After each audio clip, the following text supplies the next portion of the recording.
Hey fellow flowers, Violet here and welcome back to my channel. Today I'll be demonstrating how to weave this twisty 4x1 double zebra stitch. Now before we jump in, I thought we could take a look at the double zebra stitch and compare it to a standard zebra stitch. On the left is a zebra tornado stitch or a 2x2 zebra, and on the right is this double zebra. Now to make this 4x1 lanyard, I'll gather a key hook as well as some black and white Rex lace and a main color, which is going to be this hot pink. So to begin, we're going to trim all of our strings to the lengths provided in the description box. And next I'm going to grab them at their ends and then find their midpoint using my non-dominant hand. And this is going to even out those side strings, but to even out the main string, I need to isolate that and do that one by itself. So I'll grab both of that one's ends and then just keep pulling on it until I find that midpoint. And once that's done, I'll grab that key ring and I'll feed all of the strings through it. And then I'm going to arrange it so that my main string, this hot pink, is parallel to the key ring, but perpendicular to the rest of the strings. So I'll arrange it like so. You'll notice that the black and white strings are alternating, and then the pink string is going up and down kind of behind all of those ones. So now I'm ready to actually begin giving this lanyard its zebra effect. And to do that, I'll start with the white string that was at the top, and I'm going to fold this to the left over the keyring. And I'll hold it down with my left hand. And using my dominant hand, I'll then go and I'll grab the black string that was on the left, and we'll fold this over that key ring coming towards the right. So you'll see that they're being folded over to the opposite sides. Now I'll grab the white string down here, fold him to the left, and for the black string, we'll fold this last one over towards the right. And now you will see that all of my black strings are on one side and my white strings are on the other side, and then that pink string is behind them. Now, if you need to, you can go ahead and pause the video so that way you can arrange your strings just like this. When you're ready, we'll start the actual weaving process of the lanyard by folding the pink string on top down towards the bottom and folding that pink string that was at the bottom up to the top. Now we have two loops that we are ready to be weaving our side strings over and under. Another quick check, and you should have something that looks like this. To hold it all down, I'll place my thumb on that keyring to kind of hold those side strings in place.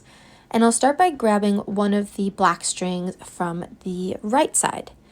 And I'm going to weave over this first pink string and underneath the second. Whoop, if I can grab it. And then we'll pull this string all the way through until it is near tight. Next, I'll grab a string from the left side, which is one of my white strands, and we'll weave that one over and under towards the right. So still the over and under pattern, but this time we're going the opposite direction. And we're going to continue to do this all the way down with the rest of those strings, alternating the black and the white strands as we go. So time for a black string. And if you want to do a quick little shortcut, instead of finding the end point of your string, you can just tuck the string under and then feed the rest of it through.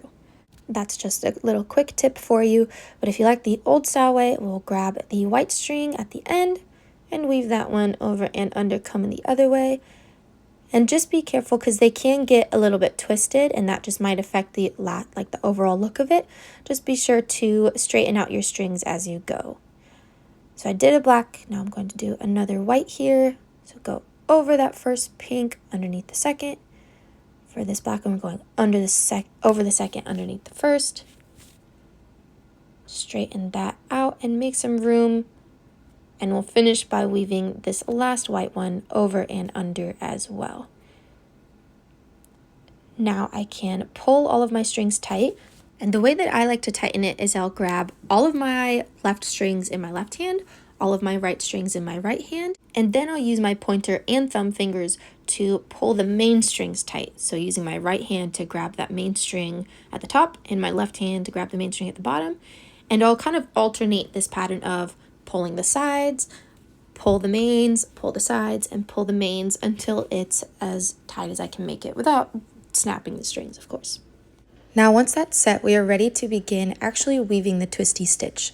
And to do that, we will start with the pink string that is on top, and we're going to fold this down in between the black string and the other pink string down here on the bottom, like so. Next, we'll move this pink string that was on bottom up in between the pink and the white up here. And then we're going to weave these side strings. So we're going to start with a white string, and we're going to weave this one over and under those two main strings. And then I'll grab a black string and go over and under the pink string, but going in the opposite direction. And then I'll go back to the white, weave that one over and under, and then pull it through. Next, we need to go to this black one across the way. This one will go over and under, pull that through. Then for this white one, pull that through, over, under, and then the black, and then the white, and then the black. So for the last black that I weave on here, you'll notice that it's going over a string that is coming towards me, and then it's going underneath that last loop. And so if you find that you're doing this stitch and you're going over a loop and then underneath a loose string, it's going to fall apart. So let's make sure you have something that looks like this. Now when we pull it tight, we'll repeat that same process that I described earlier, pulling the left and right strings, and then pulling the main strings, and just kind of alternating, pulling them all tightly.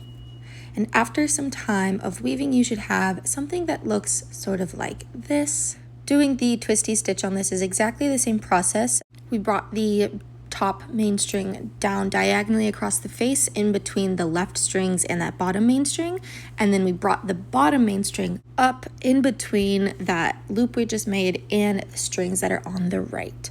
So now we are ready to begin weaving those side strings, beginning with the white right strings, going over and under those main strings.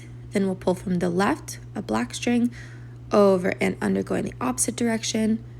Next, a white goes over the first white string underneath the second. Then for this black string, over and under again, but going the opposite direction. Then for the next white string here, same thing, over and under, and repeating this pattern of weaving the strings all the way down, over and under, alternating which direction that they are going. And then after this, if this were your last stitch, you'd want to make sure that you have a couple of inches of string left, preferably around 2 or 3 inches.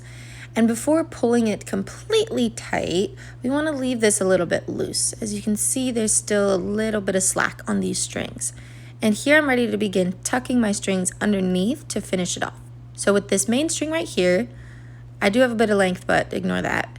We're going to go underneath this side, this main string's loop. So right next to it, we're going underneath that loop, and I'm going to pull my string all the way through. Next, I'll go to the next string, which is one of my black strings on the side here, and he's going to go underneath this loop that is on the right side of him. So under and through. Next, pull this, bring this guy underneath here, tuck that under and pull it through. Move on to the next one, tuck him under and pull all the way through. And we're essentially going to do this for all of the strings, all the whites as well, making sure to bring them up through the center. So I'll speed this up. You're welcome to slow down the video if you need to see it in a slower speed, but just so you get an idea of how we are actually finishing this double zebra lanyard.